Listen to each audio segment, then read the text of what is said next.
Kung nakikinig ka, ako ay ex-convict, convicted criminal at scammer. Ako ay ex-convict, convicted criminal at scammer. Repalpag. Sir Repel, may utang bang bilyon-bilyon si Sen MP? Kasi may video ang nabanggit about doon Sana masagot. Salamat po. Matagal na ho yan. Matagal na yan video. Matagal na yan. Ang nangyari dyan, sa akin yung mga dokumento, no? So, 2018 yan.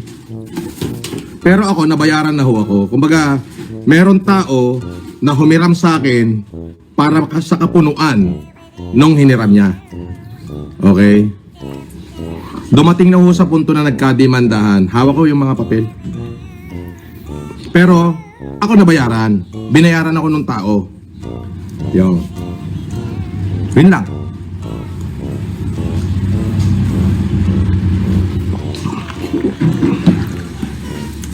Oo. Pwede nyo i-verify yan. Pwede nyo pa-check sa ano? Sa Hall of Justice ng Quezon City. Yan na yung huling beses ko sasagutin yan. Yung direkta sa akin, wala. Pero sa tao na nagbigay sa kanya, meron akong kabahagi doon. So, yon. Nabayaran naman ako. So, yon. Ganun yun. So, matagal na yan. 2018-19 pa yan nangyari. Anong petsa na? 2026 na. Bakit nyo pa binubuksan? Natapos na yan. Bakit? Wala ba kayong mabuksan na iba? Hahanap kayo ng kakampi? Makagago? O para may taong magalit sa akin? Ang problema, may hawak akong papel.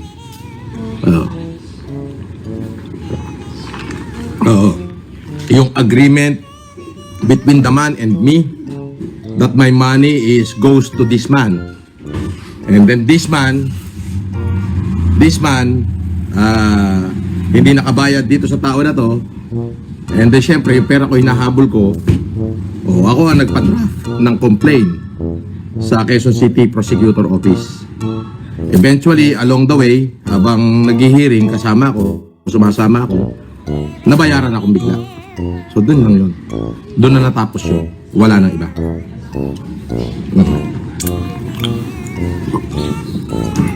Yun yun. Ang cheque nila papunta rito sa tao na to is 800 million at saka isang 105 million. So sa kabuuan, it is 1,705 billion. Pero kung ano man nangyari sa kanila, natapos na. Pero sumasama ako 4 na beses na nag-hearing. Pero nabayaran naman yung parte ko. So doon lang nagtatapos yun. Yes.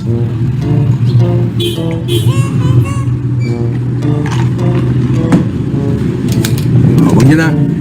Alam mo, kakalkalin nyo lang yan. Naghahanap kayo ng kakampi. Hindi mangyayari yun. Hindi mangyayari yun.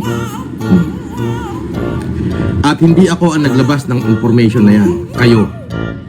Yes. Kung sino man yung nag-video niyan at naglabas, siya may kaso. Hindi ako. Kasi ako, hindi ko yan nilabas sa channel ko.